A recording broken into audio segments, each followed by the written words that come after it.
Thank you, Madam Deputy Speaker. And let me start by thanking the Security Minister for providing advance sight of his statement and advance sight of the Prevent Learning review into Sir David Amos's tragic murder, and for the courtesy and collegiality with which he's conducted our discussions on this topic in recent days. I'm grateful to the Security Minister for that. Let me now add my words to those of the Security Minister in remembering our colleague Sir David Amos. All of those who served with him in this House held him in great affection and in the highest regard. He was a colleague who was, I think, loved across the House, is remembered fondly across the House, and I think his particular form of charm, kindness, and good humour is something everybody who ever met David will remember. And I know every day that I walk into this chamber and see his shield up there on the wall, opposite, of course, Joe Cox's, I remember David, and I remember the loss that we and everyone in his constituency, and of course, most of all, his family, have suffered. I spoke earlier today to Sir David's wife, Julia, and I'd like to pay tribute to her and her daughters for the courage and the fortitude that they have shown over these past few years in campaigning to get the answers that they have needed. And I would like to thank as well the former Member of Parliament for Southend, Anna Firth, who has been supporting Julia and her family throughout this difficult time. And I'd like to thank the Home Secretary as well for meeting, I know, Lady Julia quite recently. I'm grateful to the Home Secretary for taking the time to do that. Now, turning to the Prevent Learning review, which I've recently received and which I believe is about to be published. I noticed it is a redacted version. I'd be grateful if the Security Minister can just confirm that nothing material has been redacted. I'm sure it hasn't, but it would be helpful just to have that clarified by the Security Minister. Now, we heard in the Security Minister's statement a moment ago, and I thank him for the thoughtful and considered way in which he made that statement, that the Prevent Learning review did identify a number of failings in the way that Prevent handled the murderer of our late colleague, and that there were opportunities for further intervention to have been made. Now, while I welcome the fact this report's been published, I welcome the fact that the new Prevent Commissioner will conduct a further review, I do think there are questions still relating to this case and others that do merit perhaps a more formal inquiry to make sure we really have got to the bottom of this.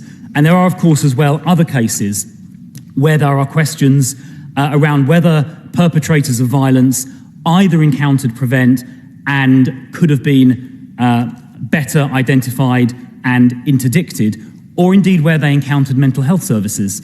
And those cases which may merit further inquiry would include the case of Ahmed Hassan, where 50 people were injured on a tube train following the detonation of a device, the case of Usman Khan on London Bridge, Kari Sadala, who murdered 3 men in Reading, and of course the Southport case we've discussed in this House recently. It strikes me there are systemic issues, both with the failure of Prevent to identify and stop potential perpetrators, and also associated with that, the operation of the mental health system and whether more could be done. And because these are systemic issues, I do think perhaps a more formal inquiry might be, or is in fact, merited, and I would welcome the Security Minister's views on that. In terms of these more systemic issues, there are 2 things I'd like to particularly raise, which I'd be interested to hear the Security Minister's response on, both of which I mentioned to the Security Minister just individually a few days ago. The first of those is that in the last 25 or 26 years, so since 1999, 94 out of 101 murders committed by terrorists in the United Kingdom were committed by Islamist terrorists, 94%. And yet, for the most recent figures available, only 13% of the Prevent caseload relates to Islamist extremism, which suggests on the face of it quite strongly that Prevent is under-engaging those with Islamist ideologies who go on to commit these serious offences. And I know the Shawcross Review in part addressed that issue, but I think it is so serious and that disparity is so stark. I would appreciate the Security Minister's views on that, and that is a topic a further inquiry might address. The second area, which the Security Minister and I briefly discussed on Monday evening, concerns the mental health bill currently making its way through the House of Lords.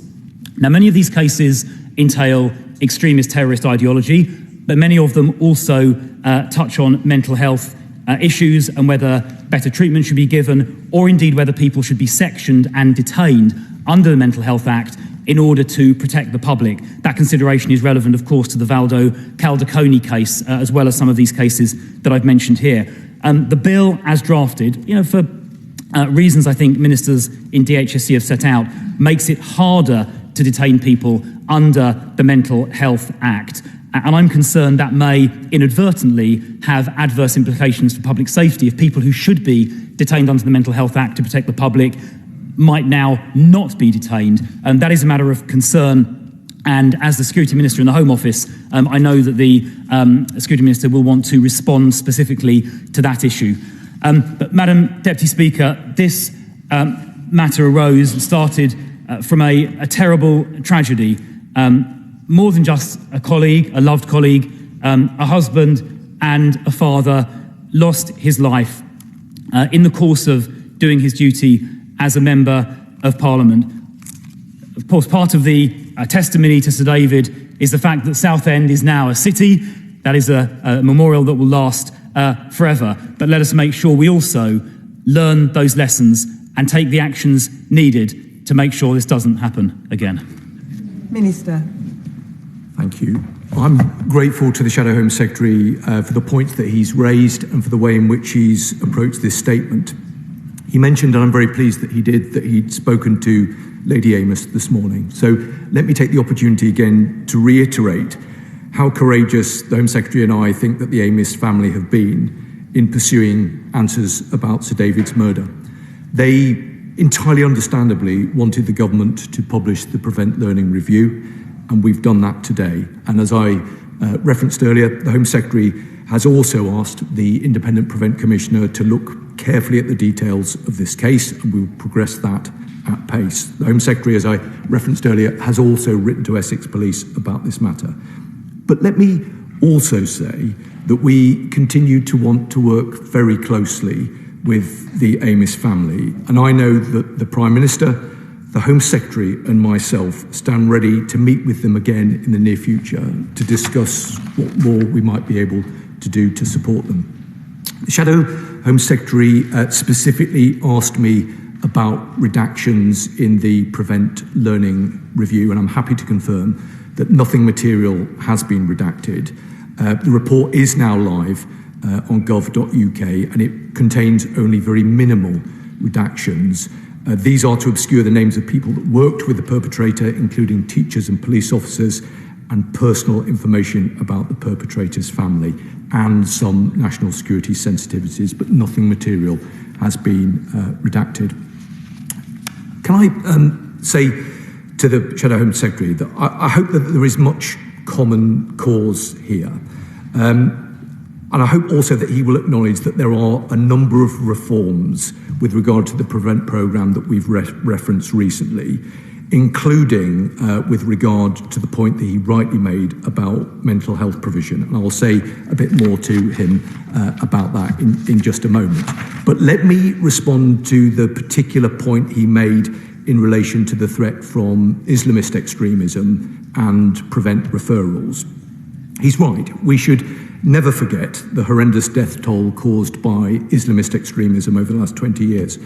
It is the foremost threat that we face, and we must and will address it head on.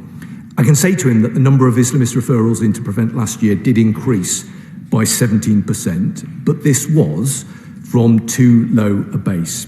Work is already underway to improve ideology training and build awareness of the ideologies that drive radicalisation. but we should be clear about the fact that the threat is evolving fast. The Director General of MI5 said in October that 75% of counter-terrorism work was Islamist extremism in nature, 25% extreme right-wing. 13% of those being investigated by MI5 were under the age of 18. And he flagged that MI5 were seeing a dizzying range of beliefs and ideologies. The Southport attack reflects how that particular threat is changing. I said I'd come back to him about the point he made about mental health, because as he knows, the government's mental health legislation is currently in the other place. The purpose of the Mental Health Act is to ensure that clinicians have the power to detain and treat mentally unwell people who present a risk to themselves or to others. I can tell him that the new bill will not change that. It's specifically designed to make it more likely that those detained will seek help, complete their treatment successfully, and stay in contact with authorities where needed, reducing the risk to themselves and others. And I can also tell him that NHS England has asked every mental health trust to review the findings of the Care Quality Commission report published in August and set out action plans for how they treat and engage with people who have serious mental illness, including how they work with other agencies such as the police. The trusts have also been instructed not to discharge people if they do not attend appointments. I hope that goes some way to answering the questions the Shadow Home Secretary has raised, but I'm very happy to continue the conversation with him thereafter. See you later, lads.